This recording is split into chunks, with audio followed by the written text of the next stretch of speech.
12월 마지막 주일은 성탄의 기쁨을 나누는 것과 함께 한 해를 마무리하는 그런 시기입니다. 한 해의 마무리와 시작은 성탄의 기쁨으로 이어지게 되어 있습니다. 그래서 오늘 주일을 성탄절 후 첫 번째 주일이라고 합니다.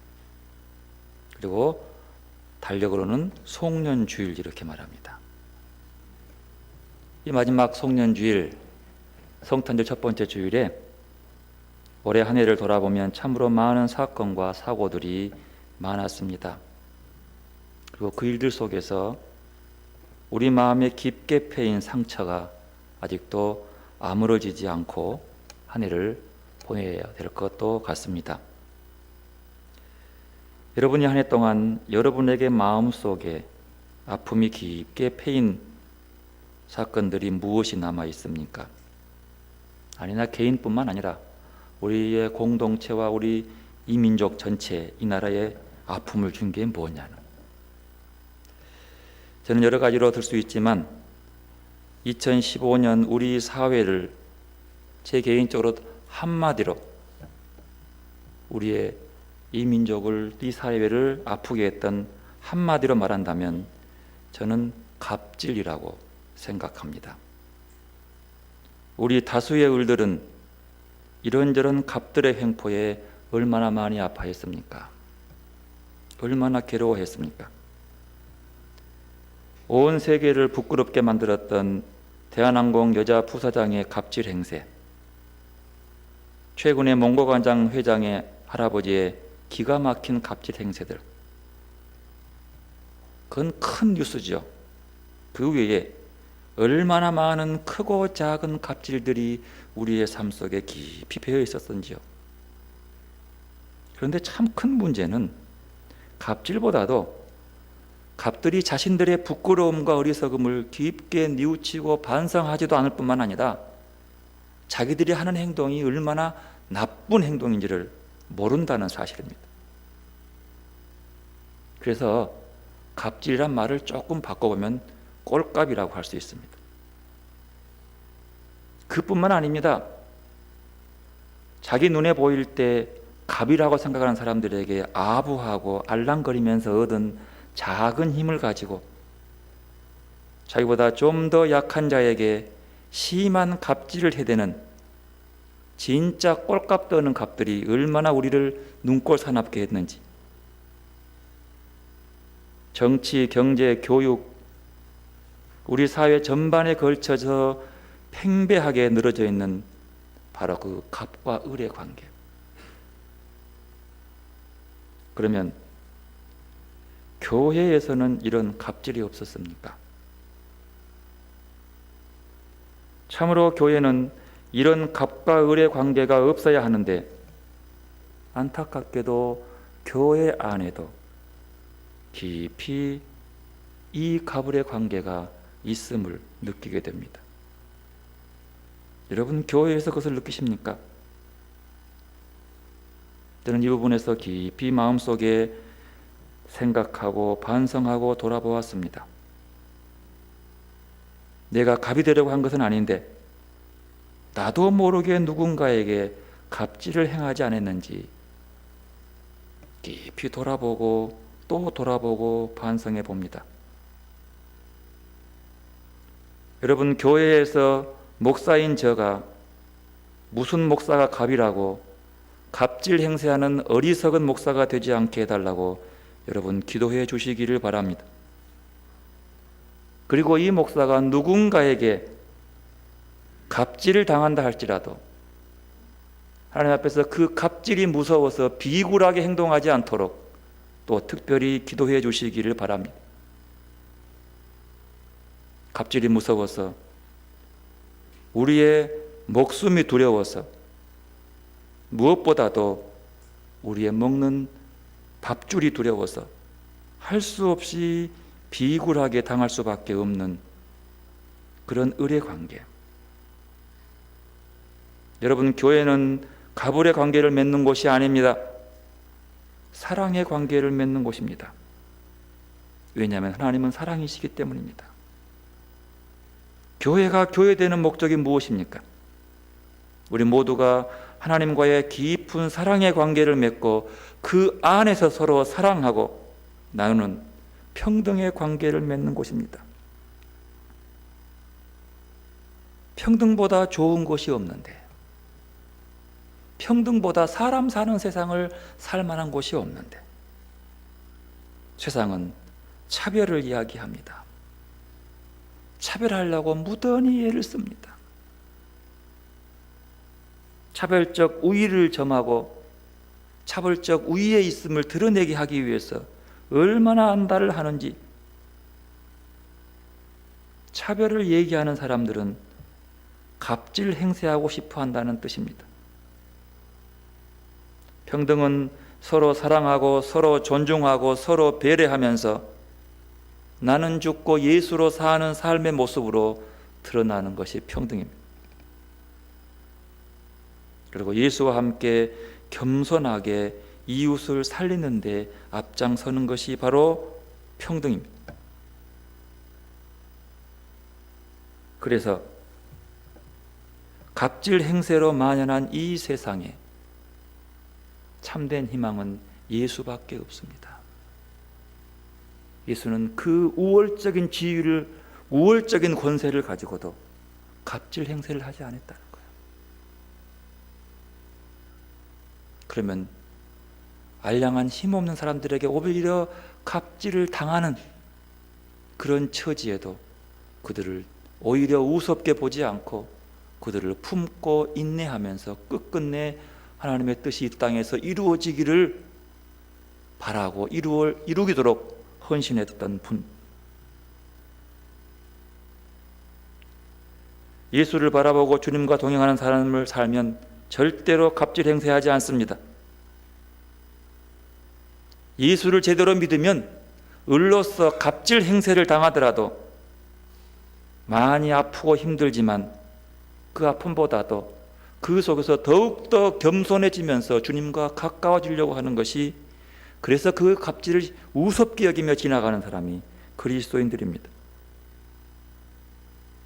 그러기 위해서는 어찌해야 합니까? 주님 바라보는 훈련을 해야 합니다. 신앙은 배우고 훈련해야 성숙하는 거예요.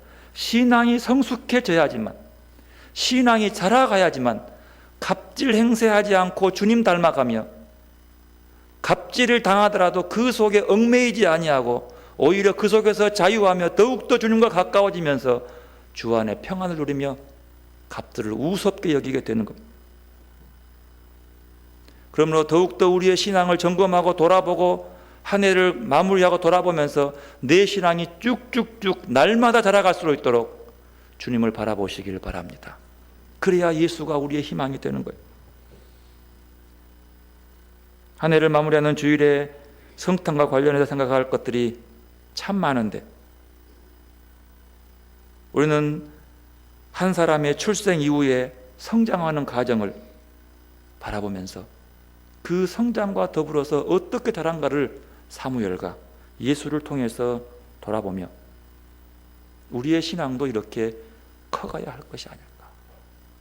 사람은 출생하면요, 태아기, 유아기, 아동기, 청소년기, 청년기 이렇게 거쳐서 자라갑니다. 더불어서 신앙의 여정도 자라가야 하는 겁니다. 언제 예수를 믿었냐? 그 출발 때부터 시작해서 유아기를 거쳐서 차근차근 아동기를 거쳐서 자라가야 합니다. 우리의 신앙이 아동기에 머물러 있으면 참 유치합니다. 처음 실발해서 아동기는 아주 아름답지만 그의 연도나 삶의 과정을 통해서 장년기가 돼야 되는데 아직 그 자리에 머물러 있는 것 보면 참으로 깝깝하기 그지없어. 그렇다고 그것을 부끄러워할 것 없습니다.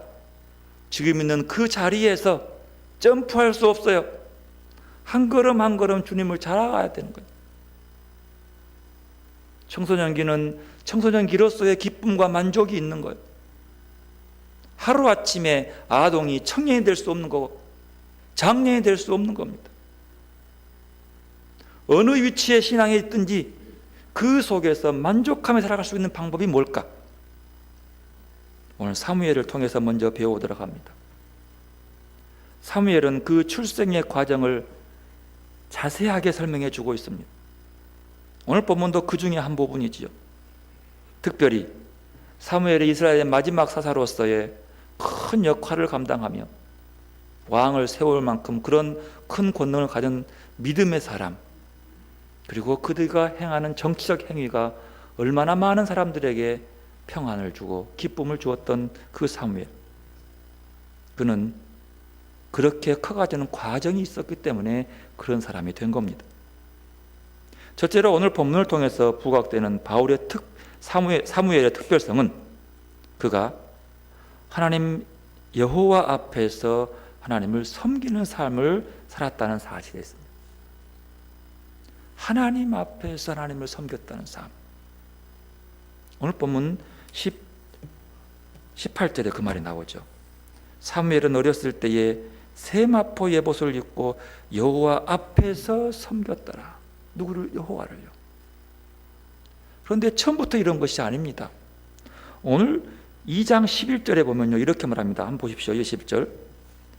엘가나는 라마의 자기 집으로 돌아가고 그 아이는 제사장 엘리 앞에서 여호와를 섬기니라. 이렇게 나옵니다. 여러분, 한나가 아이를 낳았을 때예요, 자기가 아들을 낳으면 그 아들을 하나님께 바치기로 했어요. 그리고 아이를 이제 젖땐 돼가지고 이 아빠하고 아버지하고 아이를 데리고 엘리 제사장 있는 성전에다가 아이를 맡겨버렸습니다. 이게 젖먹이 아이를 맡겨놓고 하는 그 부모의 마음은 오죽하겠습니까? 그래서 그 아이를 맡겨놓고 이제 떼어놓고 집으로 돌아가는 거예요. 돌아가면 그 아이가 뭘 알겠어요? 그 어린 갓난 아이 때부터 그는 누구를 통해서요? 엘리를 통해서 여호와를 섬겼다는 거죠. 엘리를 통했다고 하는 것은요, 엘리의 교육을 받아서 그 뜻이에요. 모르니까 여호와를 섬기고 하나님을 섬기는 과정을 배워가는 거예요. 그래서 그 배우는 과정들이 필요한 거죠. 여러분, 배움 없이는 성장할 수 없는 겁니다. 저는 목사라고 배울 게 없어요. 아니요. 목사가 배우지 않고 목사가 자기의 삶의 과정을 다른 사람들에게 평가받지 아니하면 그의 영혼은 가만 머물러 있는 거예요. 그래, 잘못된 신앙을 배우고 쓸데없는 정치나 배우고 행정이나 배우면서 별의별 걸 배우다 보니까 교회가 딴 길로 가버리는 거예요. 목사가 주님과 관계하는 모습을 배우지 않으니까 잘못 가르치니까 엉뚱한 데 끌고 가는 거예요. 교회가 타락하는 거죠. 그래서 여러분, 목사가 겸손하게 하나님을 섬기는 것들을 제대로 배우지 않고 자기 안에 이만하면 됐다 하고 하는 순간 끝나는 거예요. 누구 끝난 줄 아십니까? 목사가 끝나면 교회는 똑같이 다 끝나는 거예요. 엘리한테 맡겼다는 것은 그 엘리를 통해서 그 아이를 어릴 때부터 바르게 신앙교육을 했다고 하는 거예요. 그래서 엘리를 통해서만 하나님 섬기는 것을 배웠습니다. 그런데 이제 조금 자라다 보니까 이제는 18절에 오니까 스스로 세마포 옷을 입고, 옷을 입었다고 하는 것은 예의를 갖추고 여호와 앞에서, 이건 스스로입니다. 성장했다는 거예요. 자기 스스로 하나님 앞에서 하나님을 섬기는 법을 배웠다고 하는 거예요. 이게 커가는 과정이에요. 이게 되게 중요합니다. 엘리의 감독 없이도 하나님의 음성을 들을 줄 알았고 하나님 앞에 나가서 말씀을 듣고 행하는 것을 배웠다고 하는 사실이에요. 다 된 겁니까? 아니요. 그러면서도 늘 사무엘은 엘리에게 물어봅니다. 늘 묻습니다. 하나님께 묻고 독단적으로 행동하지 않습니다. 이게 굉장히 중요합니다. 그런데요, 그와 달리요, 12절부터 18절에 보면은 엘리의 아들들은 죄가 점점 더 증대되었습니다. 그들은 제사의 규정을 무시하고 자신의 편의와 욕심을 따라서 마음대로 행동했습니다. 하나님께 드리는 제물을 자기의 몫으로 챙기기도 했습니다. 엘리의 두 아들 홈니와 비느하스, 그는 제사장의 거룩한 직임을 하나님의 영광을 위해 사용하는 것이 아니라 자기의 욕심과 욕망을 채우는 도구로 사용해 버렸습니다. 그래 그들을 벨리알의 아들, 즉 다른 말로 하면 무익한 자들이라고 표현하고 성경은 있습니다. 똑같이 엘리에게서 배운 엘리의 아들들이요. 근데 그 아들들은 하나님 앞에 스스로 서서 배우고 섬기지 못하고 자기 마음대로 가는 거예요. 소년 사무엘이 얼마나 그 사람이 부러웠겠어요. 자기 마음대로 자기 욕심대로 왜 그런 안 그러고 싶었겠어요. 그러나 그는 그것보다도 하나님만 바라봤. 아이들이 사춘기를 접해가면서 하나님만 바라본다는 것이 그렇게 어려운 거예요. 하지만 그는 하나님 앞에서 바라보고 그 형들의 엘리의 아들들의 그 타락한 모습 보고 자기는 따라가지 않았다는 것. 이게 참 중요한 본문입니다. 하나님에 대해서 무지한 자기 때문에 제사장의 아들로서 제사장 직분을 물려받는 그가 지 욕심을 채웠다고 하는 거예요. 여러분, 우리를 돌아보시기 바랍니다. 우리가 하나님이 원하시는 것이 무엇인지 알고 행해야 합니다. 내게 맡겨진 일이 무언가를 보고 해야 되는 거예요. 없으면 안 되는 거죠. 똑같아요. 우리가 주님께 나와서 예배에 나와서 주님이 내게 원하신 것이 무엇인가를 보고 사람 앞에서가 아니라 하나님 앞에서 여호와를 섬기는 여러분들이 되시기를 바랍니다. 섬김의 다른 말은요, 예배요. 예배에서만큼이라도 하나님 앞에서 설 수 있어야 되는 거죠. 둘째로 본문은 사무엘이 올바르게 성장하는 배경에는 그의 부모의 극진한 관심과 사랑이 있었다는 거예요. 한나는 매년 실로의 성소에 올라갈 때마다 사무엘의 겉옷을 지어다 주었습니다. 19절 말씀에 그렇게 나와요. 그의 어머니가 매년 드리는 제사를 드리러 그의 남편과 함께 올라갈 때마다 작은 겉옷을 지어다가 그에게 주었더니, 아이가 몸이 성장하니까 거기에 맞게 옷을 맞춰줬다는 거예요. 그의 마음이 어떻겠어요? 아들을 향한 그의 마음, 그 사무엘의 부모의 아름다운 사랑에 감동된 엘리는 얼마나 사랑했으면 그 사무엘의 엄마를 한나를 축복합니다. 20절, 엘리가 엘가나와 그의 아내에게 축복하여 이르되 여호와께서 이 여인으로 말미암아 내게 다른 후사를 주사 이가 여호와께 간구하여 얻어 바친 아들을 대신하게 하기를 원하노라 하였더니, 그들이 자기 집으로 돌아가며 여호와께서 한나를 돌보사 그로 하여금 임신하게 세 아들과 두 딸을 낳게 하고 아이 사무엘은 여호와 앞에서 자라가니라.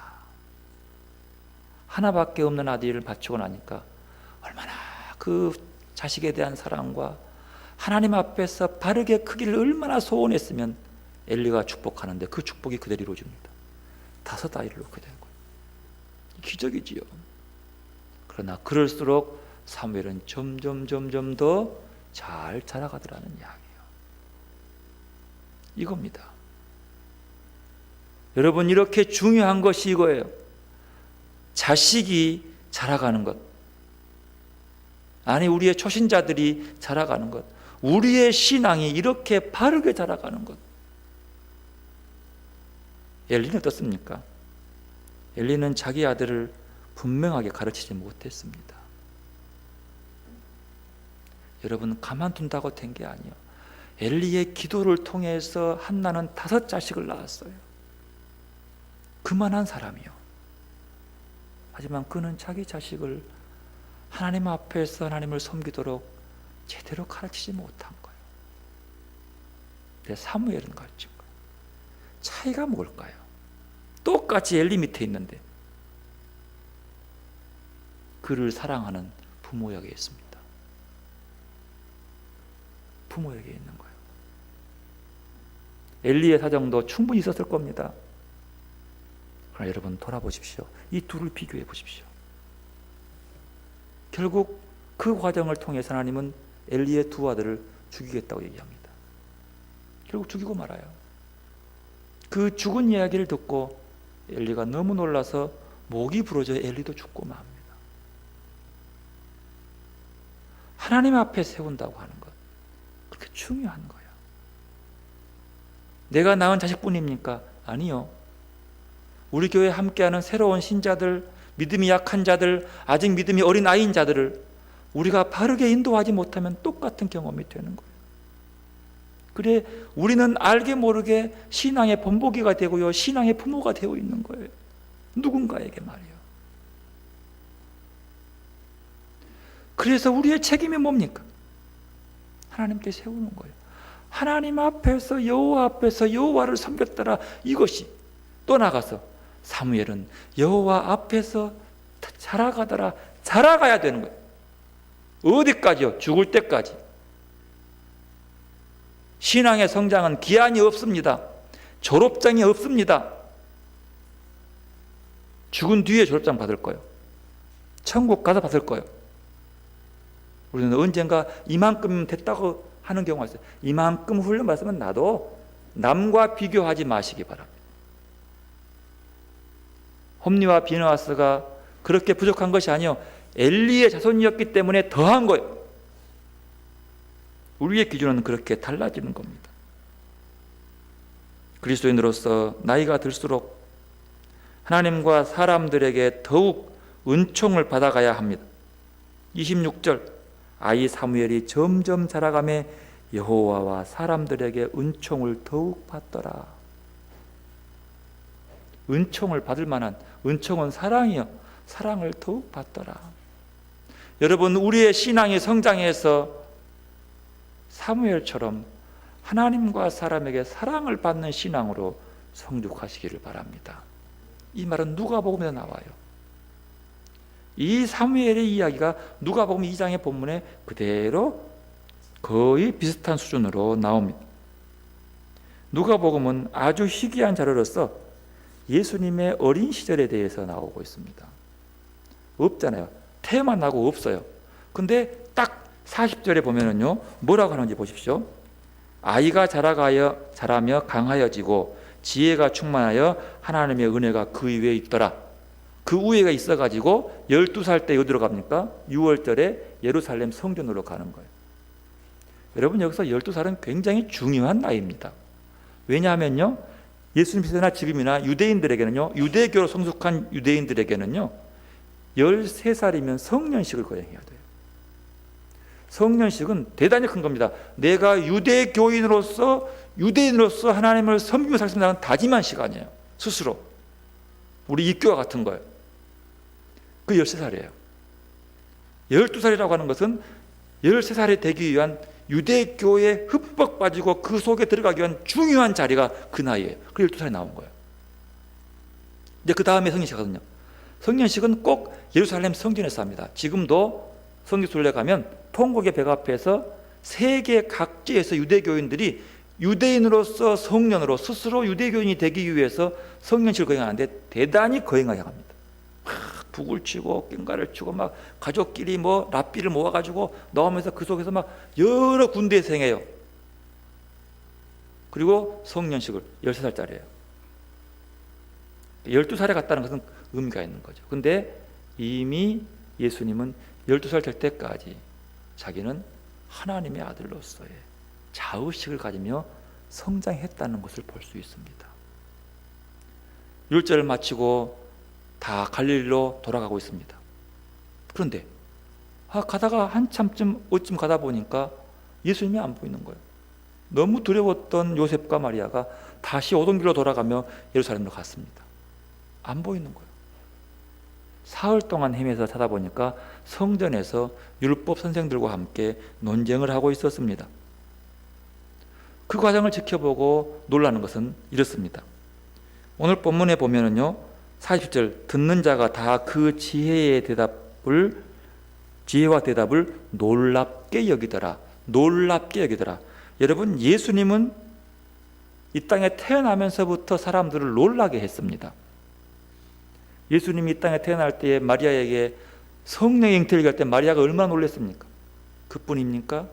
그 아이의 잉태 소식을 들었던 동방 박사도 놀랐고요. 목자들은 더 놀랐습니다. 그뿐입니까? 아이의 탄생을 들었던 헤롯은 기겁을 하고 말았습니다. 기가 막힐 노릇이요. 근데 더 기가 막힌 것은요, 아직 약혼하고 결혼도 하지 아니한 자기 사랑하는 사람이 자기와 아무 관계없이 아이를 뱄다는 것에 요셉은 얼마나 놀랬겠어요. 기가 막히지 않겠습니까? 놀라움의 연속이요. 그리고 놀라움으로 시작됩니다. 8일 만에 할례를 받으러 갈 때 시몬 할아버지는 그 아이를 안고 너무 기가 막히게 놀라는 거예요. 예수님의 삶의 과정은 놀라움만 있는 거예요. 근데 12살 돼가지고 세상에 아이를 잃어버렸어요. 얼마나 가슴이 철렁했을 거예요. 철렁해가지고 쫓아가서 보니까 세상에 그 아이와 12살짜리 아이와 내년에 성년식 해야 할 그 아이와 대화하는 그 사람들도 놀라고 있는 거예요. 너무 놀라서 뛰어가서 말합니다. 그 부모가 보고 놀라며 그 어머니는 이르되 아이야 어찌해서 우리에게 이렇게 하였느냐 보라 네 아버지와 내가 근심하여 너를 찾았노라. 여러분, 그러면 어찌해야 됩니까? 착한 예수님이면 아이고 어머니 미안합니다, 그래야 정상 아니겠어요? 아이고 제가 어쩌다 보니까 이렇게 빠졌네요, 좀 그쯤 돼야지. 이건 착하디 착한 예수님의 대답이 아니에요. 49절 예수께서 이르시되 어째 나를 찾으셨나이까? 내가 내 아버지 집에 있어야 될 줄을 알지 못하셨나이까? 이건 좀 예수님 같지 않아요? 않지 않습니까? 근데 왜 이런 모습을, 겸손하고 착한 모습이 아닌 이런 모습을 드러냈을까요? 여기서 누가가 강조하고 싶은 것이 있습니다. 다른 것이 아닙니다. 이것은 예수님이 하나님의 아들로서의 자의식을 갖고 있었다고 하는 사실이에요. 하나님의 아들로서 이 땅에 하나님의 사람으로서 자라가야 할 자의식을 분명히 갖고 있다는 사실입니다. 이건 정체성이에요.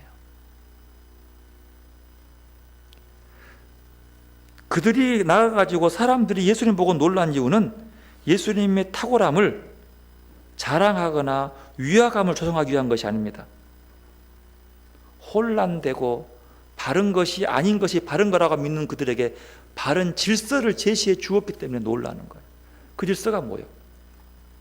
예수님은 요셉의 아들에 앞서서 하나님의 아들이라고 하는 거예요.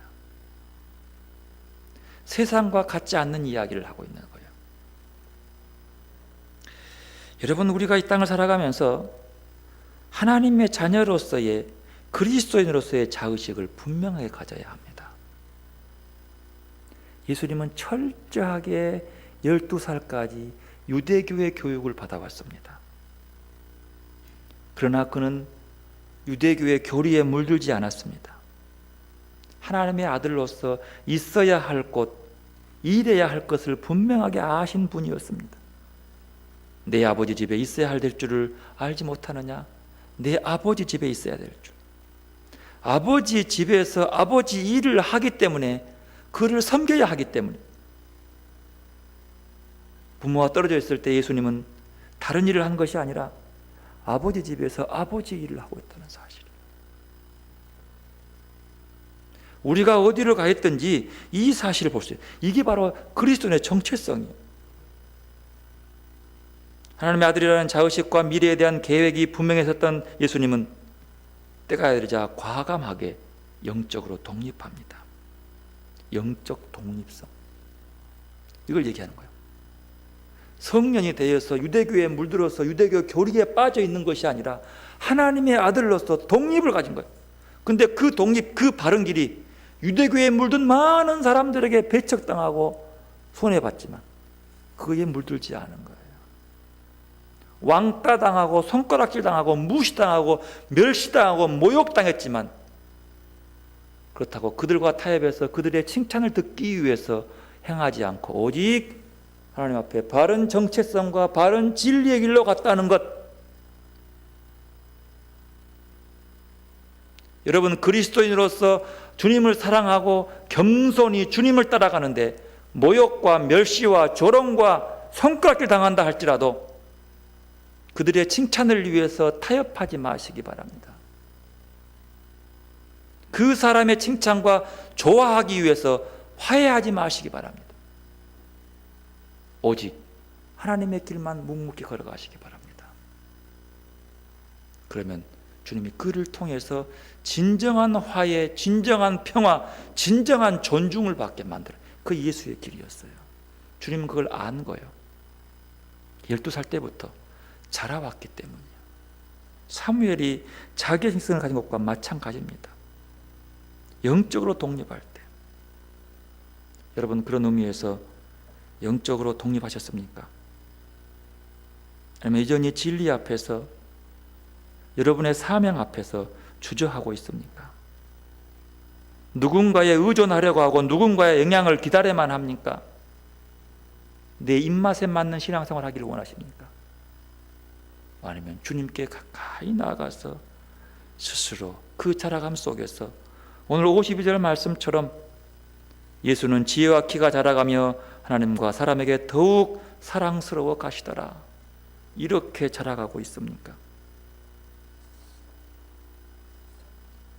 예수님은 어느 아이들과 같이 성장기를 거쳤지만 그것으로 말미암아 하나님의 아들됨을 잊어버리지 않으셨습니다.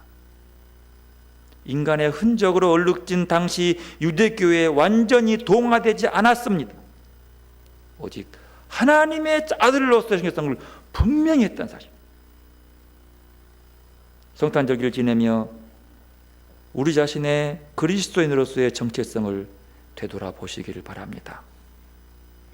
1년을 마무리하는 이때에 우리는 무엇인가를 잃은 사람들처럼 허둥대고 있지는 않는지 돌아보시기 바랍니다. 침착하게 그리스도인으로서 나의 나된 것이 무엇 때문인지를 점검해 보시기를 바랍니다. 우리의 신앙이 사무엘과 예수님처럼 하나님 앞에서 자라감으로 하나님과 사람들에게 사랑을 받는 하나님의 자녀들의 바른 정체성을 가지고 주님과 동행하는 이 연말과 연시가 되기를 주님은 원하시고 있습니다. 주님과 함께 더불어서 다시 한번 나의 그리스도인의 정체성을 돌아보는 이 연말이 되시기를 바랍니다. 기도하겠습니다. 하나님, 우리가 하나님의 사람으로서 온전히 성장하기를 원하오니 주님 바라볼 때에 주님께서 우리를 지키시고 인도하시고 우리에게 말씀하여 주시옵소서. 세상의 많은 말들 속에서 우리의 귀가 유혹당하지 않게 하시고 사람들의 칭찬을 구하는 것이 아니라 하나님의 사랑을 받는, 진정한 사람의 사랑을 받는 길로 걸어가도록 우리를 지키시고 인도하여 주옵소서. 우리의 신앙의 정체성이 무엇인가를 돌아보게 하시고 그리스도인으로서 나의 나된 것이 무엇인가를 바라보며 오늘 이 연말을 보내게 하여 주옵소서. 예수님의 이름으로 기도드리옵나이다. 아멘.